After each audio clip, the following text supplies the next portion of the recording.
Bismillahirrahmanirrahim. Assalamu alaikum students. Today we learn our biology course unit number 11 that is about homeostasis. And the topic is homeostasis in humans. In this we study skin, lungs, urinary system of humans and structure of kidney. Now we study the homeostasis in humans.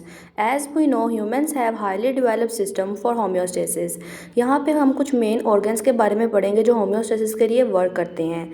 इसमें lungs, skin और kidney आ जाती है। सबसे पहले हम देखते हैं lungs के बारे में। लंग्स किस तरह से हेल्प करते हैं होम्योस्टेसिस को मेंटेन करने में। Lungs extra amount of carbon dioxide को रिमूव कर देते हैं और बॉडी को बैलेंस कंडीशन में मेंटेन रखती हैं।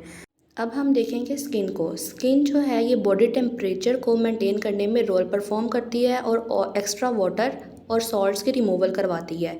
किडनीज क्या करती हैं? किडनी फिल्टर करती हैं एक्सेस वाटर, सॉल्ट, यूरिया और यूरिक एसिड को ब्लड में से और यूरिन फॉर्मेशन करवाती हैं। Next one is the skin. अब हम स्किन के बारे में ज़रा डिटेल में देख लेते हैं कि स्किन किस तरह से होम्योस्टेसिस के लेवल को मेंटेन रखती है। As we know, skin is the largest organ of the human body. It acts as a physical barrier between internal and external environment. Our skin consists of two layers. First one is the epidermis and second one is the dermis. Epidermis is the outer protective layer without blood vessels and the dermis is the inner layer containing blood vessels, sensory nerve endings, sweat and oil glands, hairs and fat cells.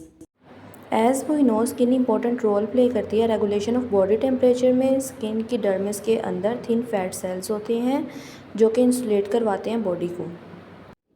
Hairs के साथ small muscles attach होते हैं जिनकी contraction की वजह से गूज bumps, जैसे कि हम इस पिक्चर में देख रहे हैं गूज बम्प्स को, इनमें हेयर्स का खड़े हो जाना या इससे क्या फ़ायदा होगा? ये जो हेयर्स खड़े हो गए हैं ये क्रिएट करेंगे इंसुलेटिंग ब्लैंकेट वार्म एयर का, जिससे हम सर्दी से बच सकते हैं। इसी तरह से स्किन हेल्प करती है कूलिंग इफेक्ट प्रोवाइड करने में। स्वेट प्रोड्यूस होता है with the help of sweat glands और इसमें बॉडी में से जितनी भी एक्सेस हीट है वो सारी एस्केप हो जाती है with the help of evaporation. इस स्वेट के थ्रू जितने भी मेटाबॉलिक वेस्ट हैं जैसे कि एक्सेस वाटर, सॉल्ट्स, यूरिया और यूरिक एसिड, ये सारे भी रिमूव हो जाते हैं बॉडी से। Next one is the lungs. जैसे कि हमने प्रीवियस चैप्टर में पढ़ा था लंग्स के बारे में कि लंग्स जो है वो किस तरह से कार्बन डाइऑक्साइड की कंसंट्रेशन को हमारे ब्लड में मेंटेन करवाता है। हमारे सेल जो है वो कार्बन डाइऑक्साइड प्रोड्यूस करते हैं जब वो सेलुलर रेस्पिरेशन परफॉर्म कर रहे होते हैं। अब इसी में हमने देखना है कि सेल्स में से कार्बन डाइऑक्साइड जो है वो डिफ्यूज़ हो जाती है टिश्यू फ्लूइड्स में और वहाँ से ब्लड में।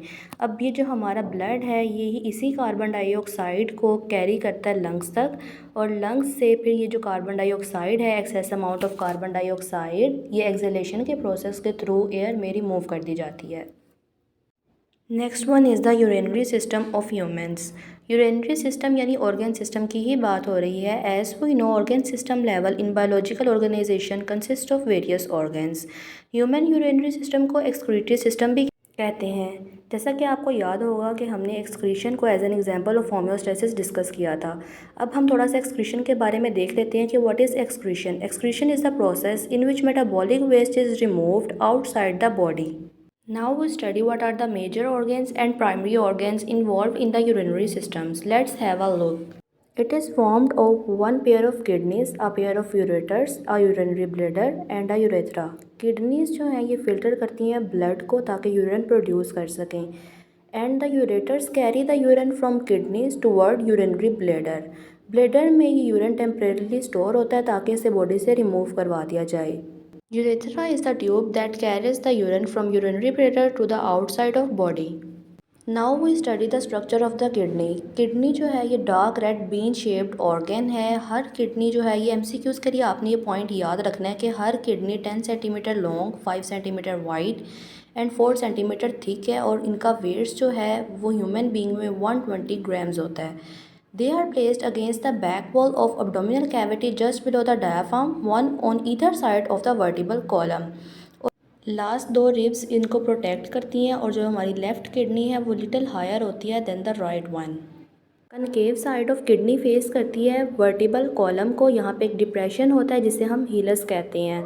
हीलस is place near the centre of the concave area of kidney. ये वो एरिया है जहाँ से यूरेटर जो है ये किडनी को लीव करता है और दूसरे स्ट्रक्चर जैसे कि blood vessels, lymphatic vessels and nerves जो हैं एंटर और लीव कर रही होती हैं किडनी में से। जो सबसे लॉन्गिट्यूडनल सेक्शन है किडनी का उसे दो रीजन्स में डिवाइड किया गया। First one is the renal cortex and second one is the रूडन मेडुला।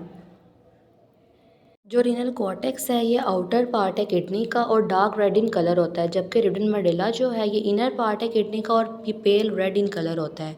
रीनल मेडुला आगे सेवरल कोन शेप स्ट्रक्चर्स पे कंसिस्ट करता है जिसे हम रीनल पिरामिड्स कहते हैं एंड द रीनल पिरामिड्स आगे एक फनल शेप कैविटी में ओपन होते हैं जिसे हम रीनल पेल्विस कहते हैं, जो कि बेस है यूरेटर की। Okay students, this is all about our topic. Thank you. अल्लाह हाफिज़।